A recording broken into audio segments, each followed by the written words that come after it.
Respect. And if anybody didn't hear that speech before, what was it?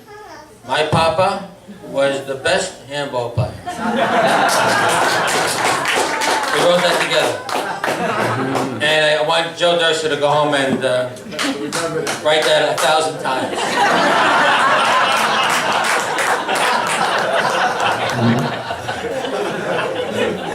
Say it. My papa. But Joe, better yet, who's your daddy? Or who's your daddy? Me and Albert, you and Neil tomorrow. And Joe, you were supposed to make a speech. Yes. You chickened out.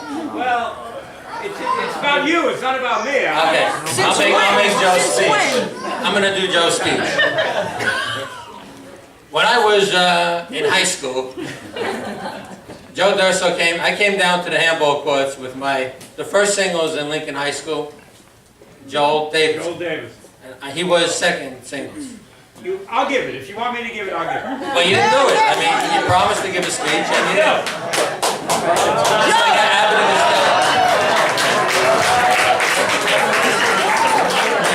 this day. Joe, it's not about you. It's not about you. And I'm going to be brief.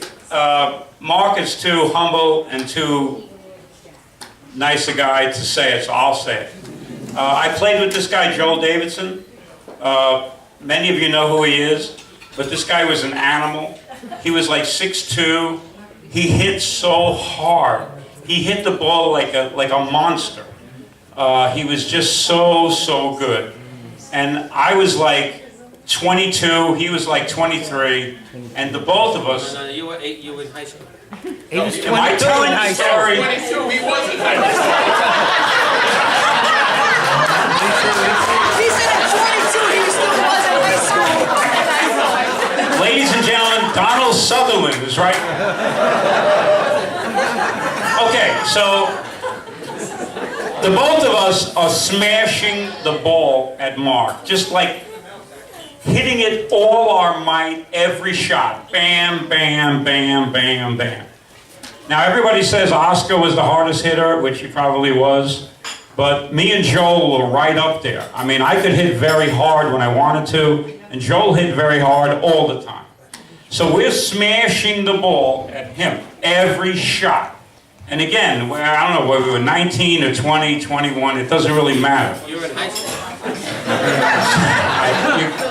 You're getting boggled down in details. So the bottom line is this. Mark's playing with like a B player. I don't even know who the guy was. Who was the guy? Your best friend. Like I said, let's leave Albert out of here. So we're annihilating the ball. We're smashing it all our might for like whatever it was, 45 minutes or whatever. Now that ball was not the blue ball that we play with today. It was like the hard black ball. It was like a hard rubber ball. At the end of the game, which Mark won, which I don't even know how he won, but he won. But she forgot that I won. You forgot that, right? It was lucky. It was some lucky shots. When Mark took off his glove, he had like a bone bruise in his hand. Now, the ball is very soft, the one we play with today, and bone bruises are very uncommon. Like almost nobody gets a bone bruise. But back then it was very common. Now, what a bone bruise is broken blood vessels in your hand. It's like the veins have like exploded and the blood is like leaking out. He had a bone bruise from the palm of his hand, through the other side. Now, I've been playing for 40 years. I've never heard of that. I've never seen that. It was from one hand to the other. The entire hand was purple, which is just bleeding, internal bleeding. And that's the punishment that he took. And he was still able to win the game. So, you know, a normal guy would have just quit the game, would not have kept playing. But he continued playing, he finished the game, and he won the game. So, I mean, you know, that was very impressive to me. I've never seen anything like that before or since. So, it just shows you the spirit of the guy and the competitiveness and the drive and the will to win. And again, he won the game. So, that's very impressive to me.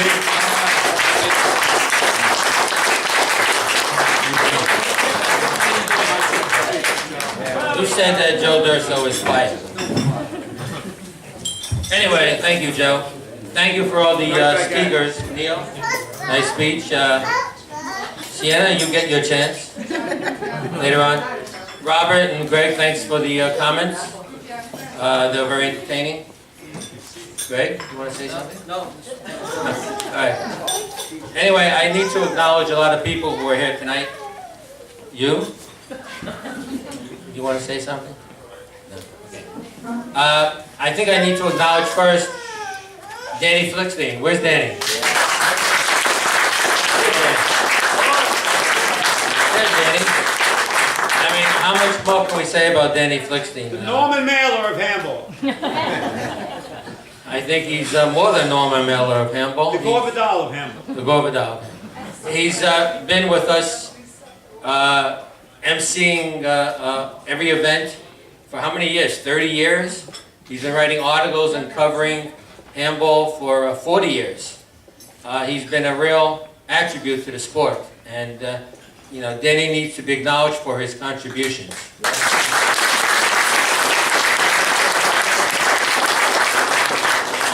I also need to point out Sandra Flickstein. Where's Sandra? She's here helping out. She's been our photographer. And she's the one who has to put up with all of Danny's nonsense when he comes home with his bandages, and he looks like the robotic man when he shows up at home, right? And she puts him back together. I mean, so she... I know how much you go through with him. She's a physical therapist, that's how she puts me back together. Okay, so you have an advantage on everybody. Everybody who lost to Danny in the Masters, that's a stupid weapon. Sandra Flickstein. I'd like to acknowledge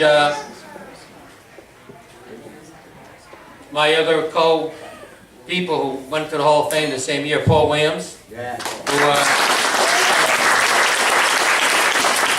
I think if we had this event with Paul, I think we'd have 3,000 people here. Yeah? So I think we had to keep it down because we couldn't fit that many people in here. And Anna Calderon, who wants to stay in. I saw Anna play when she was a little girl. I was shocked at how well she played. I saw you when you were 15, 16 years old. So I remember you, Anna. Artie Ryer and Sheila.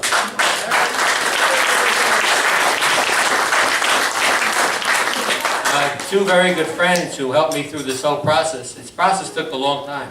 I wasn't getting through this that easily, and a lot of headaches involved. I won't go into it too much. But Sheila was a very big help in this, and so was Artie Ryer. So I thank them for their friendship, and I honor them. Carl Ober, who my original nomination.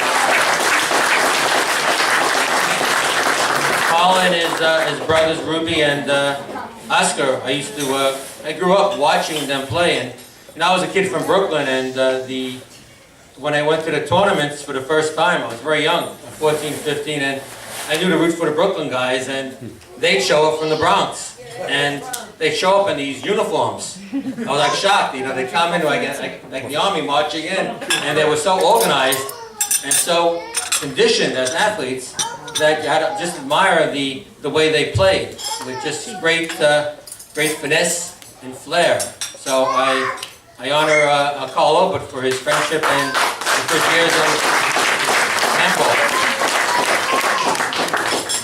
I'd like to thank the USHA. You know, the USHA, for a while, I was pretty down on it, because I think many of us were, because we felt that they weren't giving enough respect to the one-world community. I mean, Albert, you always talk about that as well. I mean, this went on, I mean, for a couple of years when I was in my prime, they actually shut down the tournament in 75 and 76, so I didn't even get a chance to play in those 2 years. But I think in the last 10 or 15 years, they've come back, and they've really paid a lot of attention to the one-world community. When I played, you know, if we won a tournament, you'd never see any of us on the front page, right? Never. I mean, I played in the singles finals 10 times. I don't think I was on the front cover or within the last 5 pages once. But now, you know, we got Tyree on the front page, and we've got Caesar in the past, and Joe Kaplan. They're all on the covers of the USA magazine, so we never had that before. And I thank the USHA for coming around and finally giving their due to the One World community. And I also thank Alvis Branch for that portrait. I mean, this guy is like, I don't know, what is he, 92 years old? This guy is still doing portraits. So, you know, it's a nice picture. I need to recognize my old partners, the ones who showed up here, especially Stewie Kersler. I played with Stewie a few tournaments, he did fairly well. I think what was amazing to me is that maybe it rubbed off where I played with Stewie, the next year he wins the singles, which was, you know, great. I mean, you know, I was happy that happened. Wally Oberk was not here tonight. I wish he was here. He was my first champion doubles partner. If any of you remember Wally, this is the pure power that this person had playing handball. And, you know, people wrote stuff. It was like, you know, they didn't think I was on the court. But Wally was that good. He was tremendous doubles player. Neil Bosian gave his speech tonight. I think if we had played some more tournaments, we could have won some more times. And I apologize because after we played, I got injured and I didn't play again. That was in 1982. I was only 30 years old when I stopped playing. But maybe we would have came back the next year and won again. But I remember that day when you showed up. And I know, Frank, you were hoping he didn't show up. Because, you know, we were standing there waiting for him to get off. He was coming in from Boston. I don't think he played much anymore. But he still had that powerful swing and that serve, which scared anybody. And finally he shows up. Right before, I think it was within 2 minutes of us being defaulted, he shows up and he starts giving out cigars. I said, what the hell's going on here? This guy's giving out cigars. I'm trying to get on the court. You just gave birth to your son, right? Right. And you hit the ball all over the place. But I know it got written up that you were the star of the court. But he was hitting the ball all over the place. He admits it himself. The ball was flying all over the place. Finally, he settled down. By the third game, we were okay. But Neil, thank you. Thank you for your comments as well.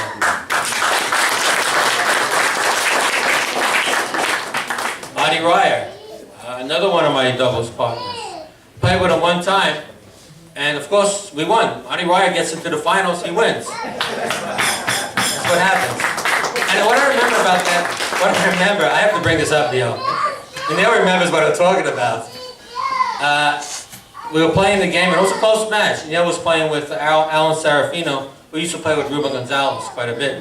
And it was, I think, Neil had this tremendous serve, real skidding serve, and he starts skidding the ball into the floor, right? And you know, we didn't know what to do. Artie Ryer's looking at me and saying, this guy's serving out and he's getting points on it. So finally, you know, Neil wouldn't do that. You wouldn't do it with me. Because we played in the singles, you wouldn't do it. So Artie Ryer turns to Neil and says, Neil, come on. You know, you skidded the ball. Say something. So Neil goes, okay, it's Artie Ryer, you know. Okay. And so he just basically said, I'm out. So I thank you for doing that. And you know it was Artie Ryer, you had to say. And I came in second again. And you came in second again. But, you know, Artie Ryer says that, you're honest. If I said it, it wasn't honest. Nothing. Nothing. Morty Katz, the late, great Morty Katz. Who remembers Morty?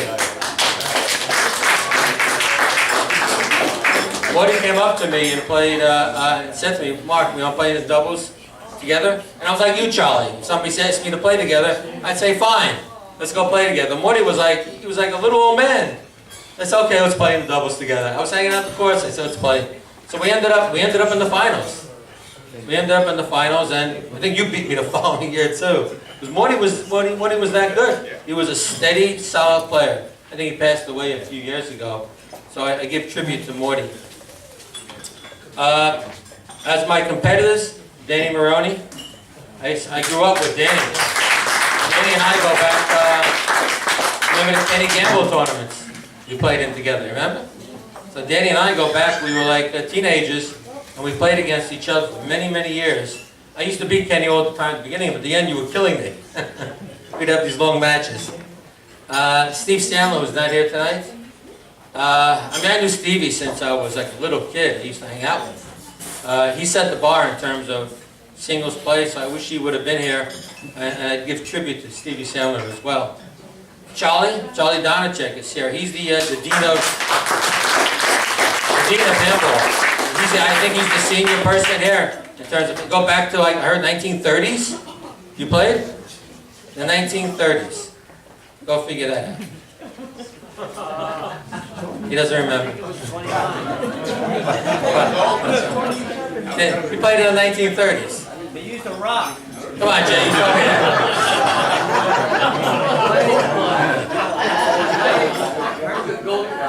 Harry Goldstein. Harry Goldstein. In fact, I was waiting for him to get off the plane when he left the service. Yeah. I remember, I looked at the records. We have a committee now. We're looking at the old records of handball players, and these names show up. And Charlie shows up there in the 1940s and the 1940s and playing during the war. And I mean, I give tribute to Charlie. I used to watch Charlie play in the early 60s, and this.